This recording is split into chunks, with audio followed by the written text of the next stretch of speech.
Salut chers auditeurs, salut chères auditrices, bienvenue dans Sans Algo, le podcast qui vous en fait découvrir d'autres. Je m'appelle Mathilde Mélin, je suis journaliste pour Slate.fr et mon travail consiste à écouter beaucoup trop de podcasts. En 2020, par exemple, j'ai écouté 887 heures de podcast en un peu moins de 2400 épisodes. Ça fait beaucoup. Et pourtant, 2 ans plus tard, il y a quelques podcasts dont je me rappelle extrêmement bien. Pas parce que j'ai une mémoire hors du commun, mais parce qu'ils ont un truc en plus. Et il y en a un en particulier qui, en 2020, m'avait profondément marqué. C'est À la recherche de Jeanne de Zazie Tavissian pour Binge Audio.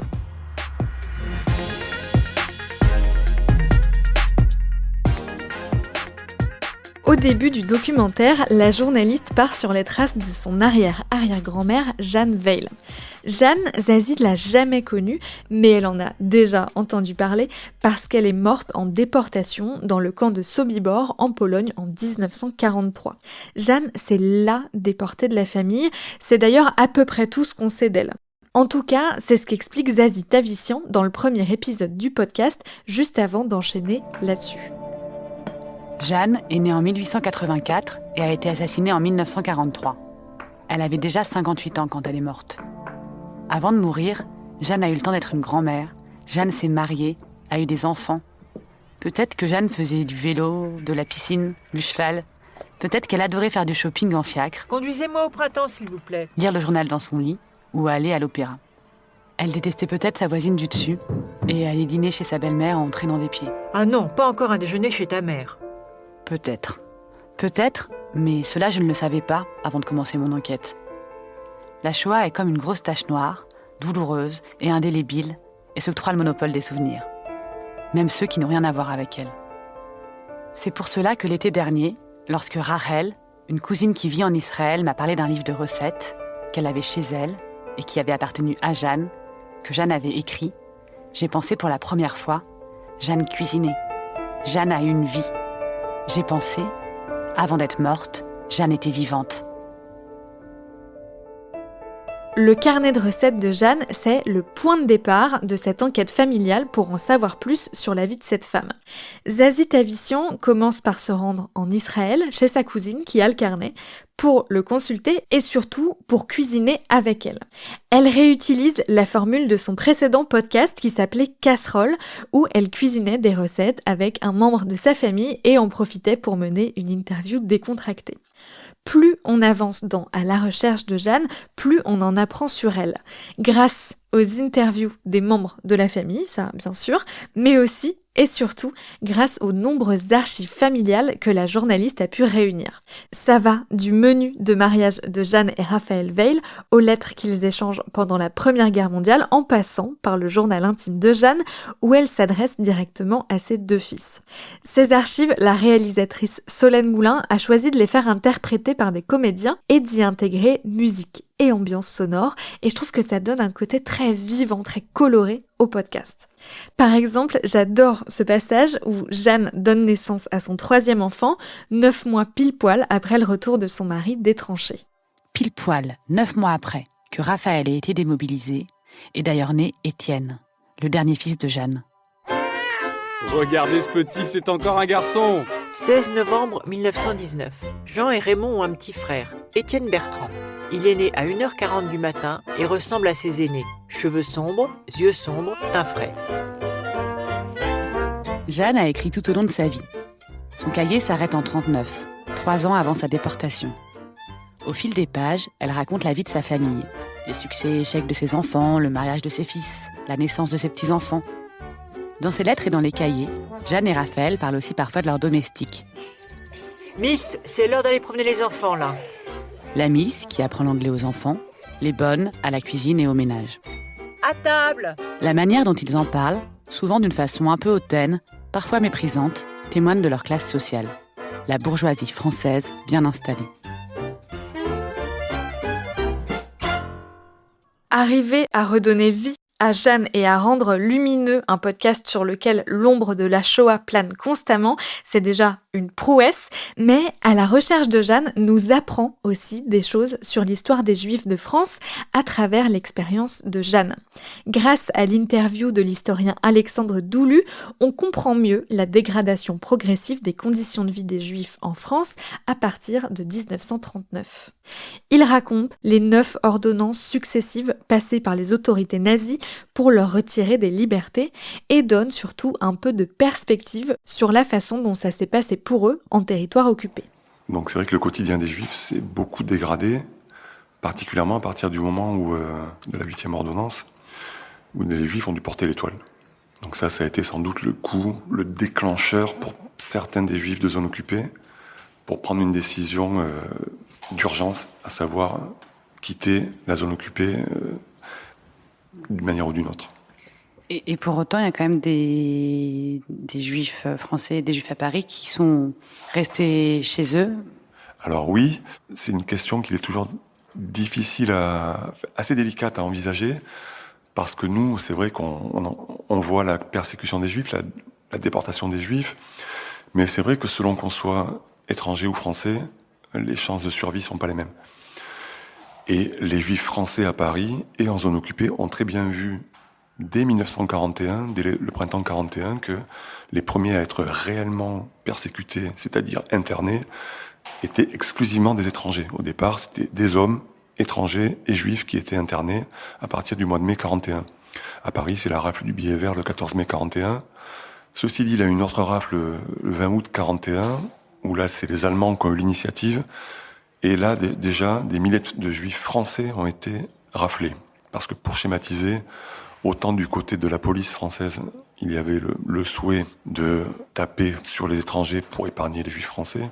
Les Allemands, eux, d'un équerre au premier chef, ciblaient tous les Juifs en général, et plutôt même les Juifs assimilés, français, ayant une bonne situation. Si je vous parle de ce podcast aujourd'hui, c'est bien sûr parce que je l'adore, et d'ailleurs je suis pas la seule, puisqu'il a gagné le prix du meilleur documentaire au Paris Podcast Festival 2020. Mais surtout, je vous en parle maintenant parce qu'il vient tout juste d'être adapté en roman graphique par Zazie Tavissian et l'illustratrice Caroline Perron aux éditions Kalman Levy. C'est un épais bouquin de 180 pages absolument magnifique. Le trait de Caroline Perron est tout en rondeur et le traitement des différentes époques du récit, grâce à des codes couleurs très doux, donne une nouvelle identité à l'histoire de Jeanne. Je trouve l'adaptation graphique aussi réussie que le podcast, c'est dire. J'ai voulu savoir comment Zazie Tavissian avait travaillé sur ce podcast et sur cette BD. Je l'ai donc invitée au micro de Sans Algo. Bonjour Zazie Tavissian. Bonjour. Qu'est-ce qui vous a poussé à vous lancer dans cette enquête familiale ? Je pense que ça faisait un moment que cette histoire de la transmission et de la Shoah dans ma famille me travaillait. Et moi, je suis journaliste gastronomique et il fallait que je trouve un bon prétexte pour me lancer. Et ce cahier de recettes, il tombait à point nommé parce que c'est donc un cahier de recettes qui a appartenu à Jeanne et dont une cousine m'a parlé. Donc pour moi, ça a été un peu un révélateur. Je me suis dit, il y a des choses qui existent sur cette Jeanne de tangible et en plus, c'est des recettes. Et ça m'a vraiment donné la permission de commencer cette enquête. Et pourquoi avoir voulu en faire un podcast avec Binge Audio ? Ça vous est venu à l'esprit tout de suite quand vous avez découvert l'existence de ce carnet de recettes ? Binge Audio, c'est avec eux en fait que j'ai commencé à faire des podcasts. J'ai fait un podcast qui s'appelait Casserole, le premier podcast que j'ai fait pour eux, où j'allais chez des gens de ma famille ou d'autres personnes cuisiner une recette qui racontait une histoire de famille. Donc c'était déjà un peu dans la lignée de Jeanne en réalité. J'avais envie de continuer à tirer ce fil, de raconter des histoires familiales grâce à la cuisine. Et donc, du coup, ça m'est apparu assez logique de leur proposer à eux directement parce que, on travaillait bien ensemble. Et quand j'ai eu cette idée, je leur ai tout de suite proposé. Et donc, vous êtes arrivé avec une idée, mais avec pas encore d'enquête, pas encore de rush. Comment ça s'est passé pour faire le podcast concrètement ? Vous avez tout enregistré, puis tout monté, ou vous avez fait un petit peu au fur et à mesure ? Je pense que moi, j'avais besoin, parce que je savais que j'allais faire du reportage, que j'avais envie d'aller en Israël, voir des gens de ma famille, donc ça demanderait un peu de budget aussi. Et je pense que j'avais besoin d'une certaine légitimité. Et j'avais repéré qu'il y avait un financement pour des projets par la Fondation pour la mémoire de la Shoah. Donc une fois que Binge m'a dit qu'ils étaient OK partant sur l'idée, c'est moi qui ai commencé à faire ce dossier. Ce qui m'a permis, en fait, pour le coup, moi qui aime pas trop écrire mes projets, etc., quand même, j'étais obligée de bien écrire un synopsis. Et après, il s'avère que qu'on a eu ce financement, donc c'était une bonne nouvelle. Et ensuite, durant cette année, j'ai lu des livres, j'ai commencé à en parler à ma famille, à me remettre un peu dans cette histoire. Et je suis partie en Israël en septembre. Et en fait, finalement, on a présenté le premier épisode au Paris Podcast Festival, ça devait être en octobre 2019. Et ensuite, les autres épisodes ont été finis en janvier. Donc, entre le tournage et l'écriture, ça s'est fait assez rapidement, en fait. J'avais énormément de sons que j'avais ramenés d'Israël. Il y a quelques interviews que j'ai faites en France en rentrant. Et en fait, je me suis retrouvée avec tellement de sons que c'était impossible pour moi de partir des sons. Et donc, je suis plutôt partie de l'écriture. C'était la première étape. Et ensuite, j'avais, en faisant ça, plein d'idées de scènes qui devaient être jouées, envie de mettre des archives à certains endroits. Et tout ça, je l'écrivais dans un document assez détaillé. Donc, j'avais mon papier avec ce que j'avais écrit, là où les interviews allaient se caler, des idées de scènes jouées ou non, ou des idées d'archives. Et ensuite, je travaillais avec la réalisatrice qui s'appelle Solène Moulin. Et là, on réfléchissait ensemble comment jouer ces scènes. Voilà. Les scènes ont été ensuite jouées par des comédiens, enfin des gens de ma famille. Mais ça s'est fait comme ça. Donc le premier travail, c'était vraiment moi, mais après, elle a été hyper importante pour tout ce qui arrivait après, quoi. Et pourquoi avoir voulu insérer des scènes fictionnelles, en tout cas des scènes avec des comédiens et beaucoup d'ambiance sonore au sein du documentaire? Parce qu'en fait, il y avait énormément d'archives, et notamment, il y avait beaucoup de lettres de Jeanne, enfin aussi son journal qu'elle écrivait à la naissance de ses enfants. Donc on entendait vraiment sa voix. Et pour moi, c'était vraiment tout l'enjeu de ce podcast, c'était de la faire exister aussi dans son quotidien, de raconter sa vie. Et c'était des documents ultra précieux. J'avais vraiment envie de les utiliser. Donc très vite, je me suis dit, il faut qu'ils soient joués, en fait, ces documents-là. Vous, le fil rouge que vous avez choisi de tirer, en tout cas au début du documentaire, c'est la cuisine. Comment vous avez décidé de le déployer au fur et à mesure? Parce que quand on écoute le documentaire, on a l'impression que c'est très présent au début et puis que ça s'estompe un petit peu vers la fin. Est-ce que c'était volontaire ou est-ce qu'en fait, Jeanne vous a submergé plus que sa cuisine au fur et à mesure que vous faisiez ce documentaire? Je pense qu'il y a un peu de ça. Et en fait, vraiment, moi, le point de départ, c'était ce cahier de recettes. Mais en réalité, c'était aussi une méthode d'interview. C'est-à-dire que c'était plus simple pour moi d'aller voir les gens de ma famille en leur disant on va cuisiner une recette ensemble, choisis la recette de Jeanne que tu veux cuisiner, et puis on parlera d'elle, plutôt que de leur dire je vais venir, je vais te parler de ta grand-mère déportée, et puis on va se mettre autour d'une table et on va... Voilà, ça permettait en fait d'être dans quelque chose de très... concret, parce que c'était d'abord qu'est-ce qu'on doit acheter, comment on va cuisiner. Et d'ailleurs, mes interviews, elles se passent souvent un peu avant, un peu après, mais aussi beaucoup pendant qu'on cuisine. Et puis aussi, en fait, j'ai découvert tellement d'autres documents ensuite sur Jeanne, notamment ses cahiers, son journal intime, les lettres qu'elle écrivait à son mari, que j'avais envie de les exploiter. Donc voilà, je me sentis libre de le faire comme je voulais, en fait, je pense aussi. En réécoutant le podcast, il y a quelque chose qui m'a sauté aux oreilles. Dans les premiers épisodes, vous utilisez les archives personnelles de Jeanne, donc son carnet de recettes, le menu de son mariage, les lettres qu'elle échangeait avec son mari. Et plus on avance, plus les archives deviennent impersonnelles. On a par exemple des rapports de police. Est-ce que ce cheminement du personnel à l'impersonnel, de l'intime à l'historique, en fait, c'est quelque chose que vous avez voulu au début de l'écriture de cette série? Je ne l'ai pas pensé comme ça. En fait, je pense que ça correspond vraiment à ce que je dis au début du podcast, de dire que la Shoah est comme une grosse tache noire. Elle s'accapare un peu le monopole des souvenirs. La sensation que j'ai eue, c'est que je devais tout le temps lutter parce que je voulais raconter la vie de Jeanne. Et très vite, dans les interviews, dans les recherches, on est rattrapé par les 5 dernières années de sa vie. Donc, peut-être un petit peu plus haut, mais la montée de l'antisémitisme et sa déportation. Et donc, du coup, tout l'enjeu, c'était de faire exister Jeanne en dehors de ça, parce qu'elle a été déportée à 58 ans, donc elle a eu le temps de vivre énormément d'autres choses. Mais forcément, plus on avance, plus il va falloir raconter la fin de sa vie. Et la fin de sa vie, elle se mêle aussi d'un coup avec la grande histoire.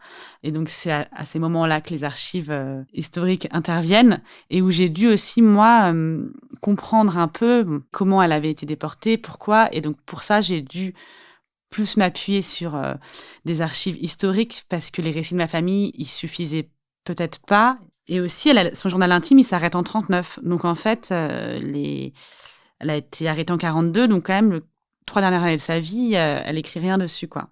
De ce qui reste de personnel, c'est quand même les lettres qu'elle écrit à ses enfants et à son mari une fois qu'elle est à Drancy. Et puis sa dernière lettre aussi qui est très émouvante. À la recherche de Jeanne, c'est plus seulement un podcast, c'est aussi un roman graphique illustré par Caroline Perron. Comment ça s'est passé, votre collaboration? Qui a approché l'autre et comment ça s'est fait? Moi, c'est d'abord une maison d'édition qui m'a approchée. Enfin, j'en ai eu plusieurs, et dont une ou deux qui voulaient faire un récit, en fait, pas un roman graphique. Et puis, moi, j'étais pas très motivée dans le sens où j'avais vraiment pensé mon documentaire en son, quoi. Donc, je me disais, je vois pas l'intérêt de refaire juste le texte. Je savais pas ce que ça apportait en plus. Et roman graphique, ça m'a tout de suite beaucoup attirée parce que déjà, j'en lis. Et puis, il y avait l'idée de pouvoir recollaborer avec quelqu'un. Du coup, j'étais hyper partante, a priori. On cherchait des illustratrices. Et à ce moment-là, Caroline m'a écrit un message Instagram pour me dire qu'elle avait écouté le podcast, que ça avait beaucoup touché. Et j'ai été voir sa page Instagram et j'aimais beaucoup ses dessins. Et là, je me suis dit, j'adore ses dessins. Je lui ai demandé comme ça un peu, mais qu'est-ce que tu fais? Est-ce que tu as d'autres dessins à m'envoyer? C'est marrant, on cherche justement une illustratrice. Et elle m'a envoyé quelques dessins qu'elle avait fait, mais elle n'avait pas fait de bande dessinée encore. Et j'en ai parlé aux éditrices, elles m'ont dit, écoute, si t'aimes bien ce qu'elle fait, peut-être propose-lui de faire un petit essai. Et vraiment, je me suis dit, ça s'est bien passé, et je trouvais ça super que ce soit sa première BD. Et vraiment plus simple, en fait, d'être avec quelqu'un qui avait déjà aimé mon projet, pas d'aller démarcher des illustrateurs qui n'avaient pas de lien avec Jeanne du tout. Et en plus, elle a pu le faire comme projet de fin d'année aux Arts Déco aussi, donc pour elle, ça lui permettait d'avoir un an aux Arts Déco, où elle avait aussi des profs qui pouvaient l'aiguiller, la soutenir dans le projet, etc. Donc, c'était vraiment une parfaite collaboration qui, en plus, s'est vraiment très bien passée. Donc, c'était le bon choix. Quand on lit le roman graphique, on a le sentiment que vous êtes resté assez près du ton et du texte du podcast. Comment ça s'est passé pour sélectionner les parties que vous alliez mettre en scène dans le roman graphique? Et est-ce que vous vouliez, dès le début, rester proche de ce que vous racontiez dans le podcast? En fait, j'avais déjà cette matière hyper riche que j'avais triée de mes interviews et tout, donc je voulais l'utiliser. Après, dans le texte, à part le prologue et les interviews, j'ai quand même beaucoup réécrit, notamment tous les dialogues entre les personnages. J'ai dû rajouter aussi un personnage parce qu'en fait, je pouvais pas être toute seule avec ma voix off en train de m'interroger. Fallait quand même créer des situations. Donc tout ça, c'était important. Enfin, j'avais quand même envie que ce soit autre chose pour les lecteurs. C'était plutôt l'idée de m'appuyer sur tout ce que j'avais déjà. Et après, dans tout le traitement des archives, c'était aussi un nouveau travail parce qu'on a été chercher plein d'infos qui peut-être à première vue sautent pas aux yeux parce que elles sont intégrées dedans. Mais quand Jeanne envoie un colis à Raphaël, par exemple, le journal qu'elle va mettre dedans et les chocolats qu'elle va mettre dedans, c'est des infos qu'on a récupérées en lisant ses lettres, en lui demandant ce qu'elle voulait. Plein de détails, en fait. Tout ça, c'était important que ce soit véridique, même si le lecteur le sait pas. Je pense que ça donne du fond, quoi, aussi au récit. Et puis, toutes les coupures de journaux, les lettres, tout ça, fallait qu'on les trouve évidemment dans leur version écrite. Et il y a aussi des choses qu'on a rajoutées. Par exemple, moi, j'avais pas été à Drancy pendant le podcast. Et là, on a eu besoin d'y retourner. Enfin, on a eu besoin d'y aller. Déjà, j'avais envie. Et puis, on avait envie d'y aller avec Caroline. Donc ça, c'était important. Et il y a des scènes... Enfin, l'appartement de Jeanne, on y est retourné aussi ensemble. Donc, il y a aussi des enquêtes des parties qu'on a refait ensemble. Et Caroline, elle a aussi, du coup, lu tous les carnets de Jeanne. Elle a fait ses propres enquêtes, elle a sa propre vision de Jeanne, qui d'ailleurs n'est pas forcément la même que la mienne.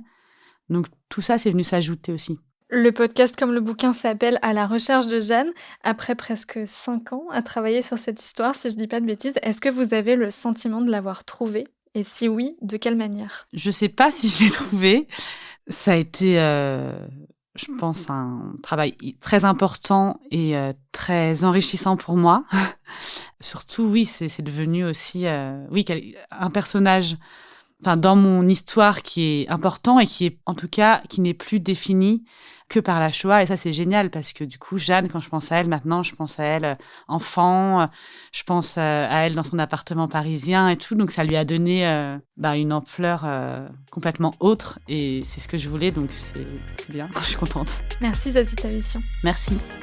Merci d'avoir écouté cet épisode de Sans Algo. J'espère que ça vous a donné envie de vous plonger dans le documentaire sonore à la recherche de Jeanne.